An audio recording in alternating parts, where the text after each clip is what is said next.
ஞானானந்தமயம் தேவ நிர்மலஸ்படிகாகதம் ஆதாரம் சர்வ வித்யானாம் ஸ்ரீலக்ஷ்மி ஐகிரிவா முபாஸ்மகி. வாசல் படின்றது ஒரு வீட்டுக்கு மிகப்பெரிய அம்சம். கிரகங்களில் சூரியனுக்கு எப்படி பவர் இருக்கோ அது மாதிரி வாசல் படிக்கு ஒரு பவர் இருக்குது. ஸோ வாசல் படின்றது ஒருத்தரோட லைஃப்பில் ஒருத்தரோட இதில் இருக்கும். இதை எப்படி போனால் நீங்கள் வாசல் நீளத்தை ஃபஸ்ட்டு பிரிக்கணும்.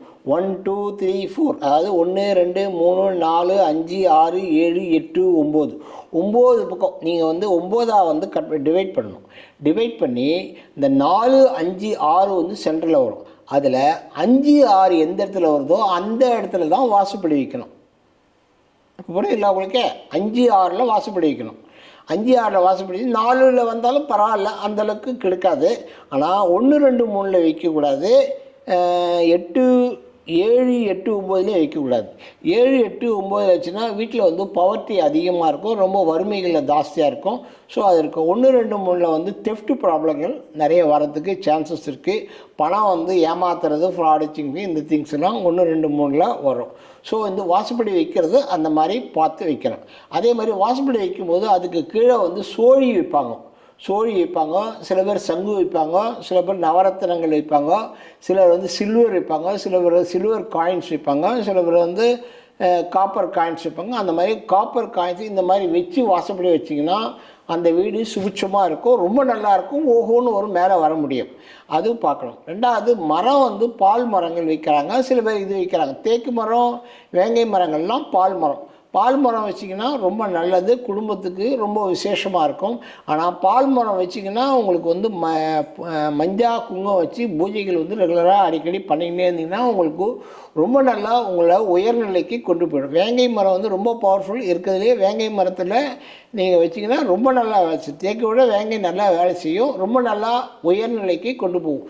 ஸோ வாசப்படியை அதே மாதிரி வாசப்படி வைக்கும்போது அது நேராக இருக்கணும். கொஞ்சம் 1 டிகிரியோ 2 டிகிரியோ சாஞ்சிருக்கக்கூடாது. அதே மாதிரி இந்த கதவை பார்த்திங்கன்னா தெரியும், லைட்டாக சாஞ்சிருக்கும், அது தெரியாது உங்களுக்கு. குத்து பார்த்திங்கன்னா தெரியும். ஸோ வாசப்படியில் மெயின் சாஞ்சி இருக்கக்கூடாது. வாசல் கால் சாஞ்சி இருக்கக்கூடாது. அது ரொம்ப ரொம்ப முக்கியமான விஷயம். நார்மலாக சாமி பிரம்ம முகூர்த்தத்தில் தான் பண்ணுவாங்க. பட் இருந்தாலும் அதை இவங்க மிஸ் பண்ணிடுவாங்க, இல்லை இது பண்ணிடுவாங்க, கொடுத்துக்காங்க, ஏதாவது தப்பு தெரியாமல் கூட பண்ணிவிடுவாங்க. ஸோ அது ரொம்ப ரொம்ப முக்கியமான விஷயம். அதே மாதிரி வாசல் எந்த திசையில் இருந்தால் உங்களுக்கு எஃபெக்டிவாக இருக்கும் அதையும் நீங்கள் பார்க்கணும். வாசல் உங்களுக்கு வடக்கு கிழக்கு இருந்தால் ரொம்ப நல்லது, விசேஷம். மேற்கில் இருந்தால் வாசப்படி இருந்தால் அந்த வீட்டில் யாரும் இருக்க மாட்டாங்க. வீட்டில் அடிக்கடி வெளியே போவாங்க, வருவாங்க, போயின்னு இருப்பாங்க, அந்த மாதிரி நடக்கும். அதே மாதிரி தெற்கு பக்கம் வாசப்படி இருந்தால் வீட்டில் தான் இருப்பாங்க. பட் உடல்நல கோளாறுகள் திங்ஸு நிறைய நடக்கும். தெற்கு வாசப்படி ஜெனரலாக எல்லோரும் சொல்லுவாங்க. ஆனால் வாசலில் கரெக்ட் பண்ண முடியாத ஒரு விஷயம் என்னென்னா தெற்கு வாசல் தான். மற்ற எல்லா வாசலும் நீங்கள் ஓரளவுக்கு கரெக்ட் பண்ணிக்கலாம். ஆனால் வாசல் தென்மேற்கு திசையில் வாசல் வைக்கக்கூடாது.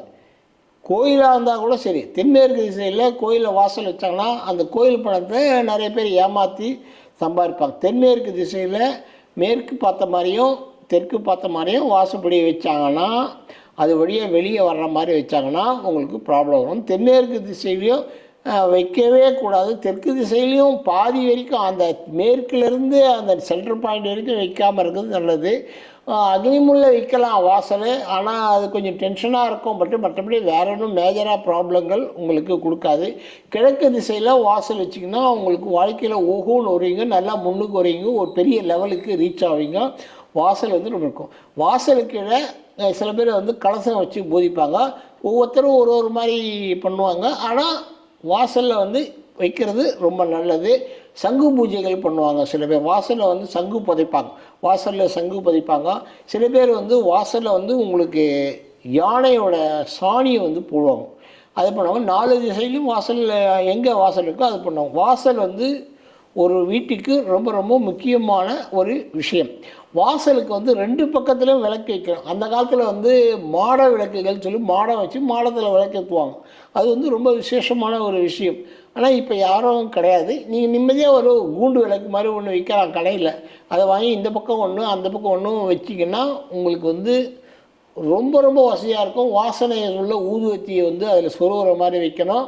அதை விளக்கு ஏற்றி நீங்கள் ரெகுலராக விளக்கு ஏற்றுனீங்கன்னா, வாசலில் விளக்கு ஏற்றுனா உங்களுக்கு வந்து ரொம்ப சுவிட்சாக இருக்கும். உங்களுக்கு வாசலில் தான் குலதெய்வமும் சரி, நீங்கள் உபாசனா தெய்வமும் வந்து நிற்கும்.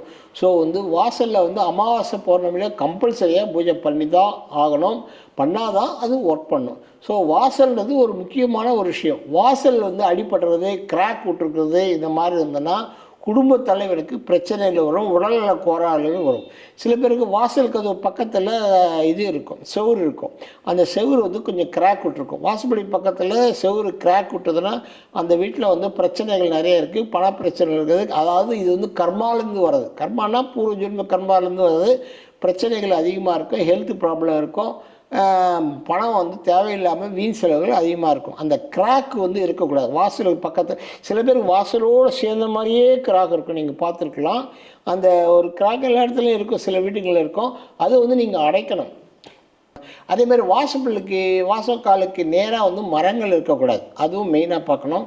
ரெண்டாவது வாசக்காலுக்கு நேராக எதிர் வீட்டு வாசப்படி இருக்கக்கூடாது, அதையும் முக்கியமாக நீங்கள் பார்க்கணும். காலில் வந்து நைட்டில் சில பேர் தண்ணி வைப்பாங்க, உபாசன தெய்வமோ அல்லது இது சில அமாவாசை அன்னைக்கு பௌர்ணமி அன்னைக்கு தண்ணி வைப்பாங்க. தண்ணி வச்சா தெய்வங்கள் வந்து போகும், அந்த தண்ணியை எடுக்குன்னு சொல்லுவாங்க.